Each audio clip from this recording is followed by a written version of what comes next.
Welcome back to another edition of the Locker Room Report. I'm your host, Brady Beedon, joined as always by head coach Tyrone Wheatley. Coach, thanks again for joining us. No, thank you for having me. Well, let's talk about the game at Saginaw. It was a game that seemed was winnable right there, and at the end, couldn't make that big clutch play at the end. I guess we'll start as I always do. When you look at the film, what were the mistakes? What was the difference between winning that game and losing in overtime? Well, I would guess just say just some mistakes. We called a punt that we didn't want a fake on. That was one. Key pass interference. That was two. And then, of course, the missed field goal. Overtime and at the end of regulation, you had the ball inside the 2, couldn't get it into the end zone. With the field goal, was there any thought of trying to get that last yard, or were you going to kick it all the way? Well, just like you said, once they really got stout once you got towards the goal line, within the 2 to 3 yard line, because they're so condensed and there's a lot of places they can go. They were shooting the gaps. They were doing really well of movement, and the offensive line just couldn't handle the movement. And people were saying, even my wife was like, well, you would go for it on fourth down and you would get the fourth down, first down. Why you didn't go for it? Well, as opposed to going for it on the field where there's a lot of space to cover, that's a little different. Like I said, but once they got it within the 2 and 1 yard line, they became very stout. And I just didn't feel like, and plus when you're down that way, you take the points. Right. Always take the points. But they were playing us very well on the run, so that's why we went for the field goal. I think the biggest positive is you saw the young guy, Justin Cox, out there. He looked very poised. He didn't look like a freshman out there most of the time. Now, there was a few mistakes you can nitpick, but I thought for the most part, if you had no idea about anything Wayne State football and you just randomly walked into that game, you'd have thought he was a veteran because he looked pretty poised and composed in that pocket. Yes, he did. And, that goes back to what we talked about earlier in the year. Now, he does have competitive stamina. This young man, he works, he studies, he does all the right things, and a lot of people say, well, why not, start him earlier? Because we had some other guys that were playing really well, and he wasn't the same Justin then as he is now. But kudos to that young man.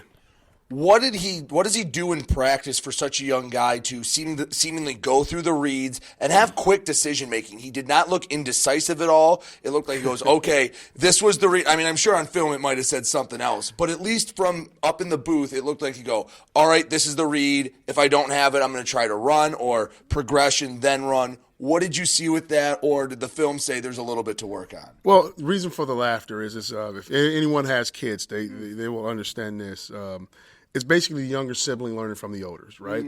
I'm not going to get yelled at for making that mistake. Right. If I'm going to get yelled at, it's not going to be for making that mistake. Right. But it goes back to his attention to detail. He really pays attention. He gets mental reps. And when we talk about mental reps, are those reps where you're sitting there and you're watching it. That's where I'm alluding to, where the older sibling, right? I might speak to Eli or Josh or, Waddell, and I might scream at them or get after them for making one of those mistakes that they will make on occasion. And he's sitting there, and I can sit and look at his face, and he'll look at me like, I don't want to be in this right. spot. And so, but he remembers those things, and he goes through it, mentally. And you get on the field, and he makes the decisions quick. All right, let's talk about Northern Michigan. First of all, long trip to Marquette. Not just a lot of the players, a lot of your staff has never made the trip all the way up to Marquette. I know you've had long road trips, but how are you preparing for this one? Because it's literally uncharted waters for some of you guys. Oh, really, for me, I guess you got to go back to your old high school days where you get on the the yellow cheese bus and you make those long trips. Everyone's talking about blankets and pillows and snacks and all those things. For me, it'd be a lot of work. I have a lot of paperwork I have to do and emails to read and all those things. So I'll get that stuff knocked out.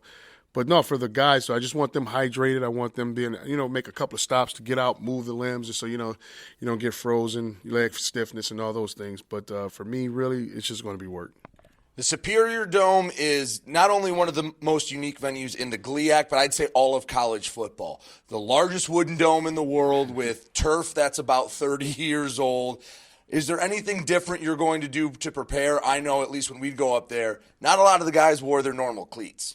Well, we've asked several schools, and several schools have said as long as you have the what they call the molded bottoms, you'll be okay. But if you got the screw-ins, no screw-ins will not work. But if you're going to wear regular gym shoes, tennis shoes, sneakers, whatever region you're from, whatever you want to call them, They have to be sturdy bottoms, basketball bottoms. It can't be the running shoe bottom, or else you'll twist an ankle, twist a foot. But we watch film, and so like I say, certain teams just say, hey, they just wear the regular molded bottoms. All right, let's talk about the actual team on the field. Northern Michigan, they've taken a few bumps in the road. They've given up some pretty large numbers defensively. What do you see with this Wildcat team? Well, just like you say, Wildcat, right? They are a Wildcat, and an injured animal is a dangerous one, right? It's coach first year up there, and he's kind of going through some of the growing pains I'm going through. And what he's doing really well is it's kind of like in the same boat I'm doing. He's sticking to his guns. He's sticking to his system, and he's running his system.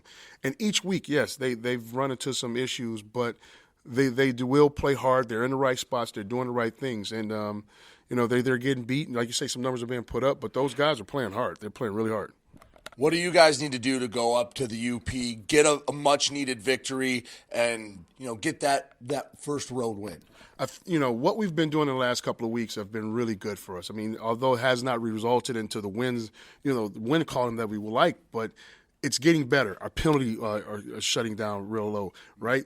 Giving up the big plays, the unforced errors, as you will say, right? We're not giving those up. Not blowing coverages, turning the ball over. We're not doing that. But the biggest thing we're doing is right now is when we talked about going back to competitive stamina, but also the details, attention to details. We're looking better. We look like a well-coached team. We're starting to understand decision making and making those proper decisions in those those times of opportunity. So that's what we have to do more of, and also just keep it simple. Coach, I appreciate it. Anything we missed? Any last tidbits of wisdom? No, I mean, I just really appreciate everybody. We have one home game remaining. We'd love to see you come out and support, and let's go. That will be the following week when Grand Valley comes down. Again, this week, Wayne State, Northern Michigan on tap. He's head coach Tyrone Wheatley. I'm Brady Beedon, and you're listening to Wayne State Warrior Football.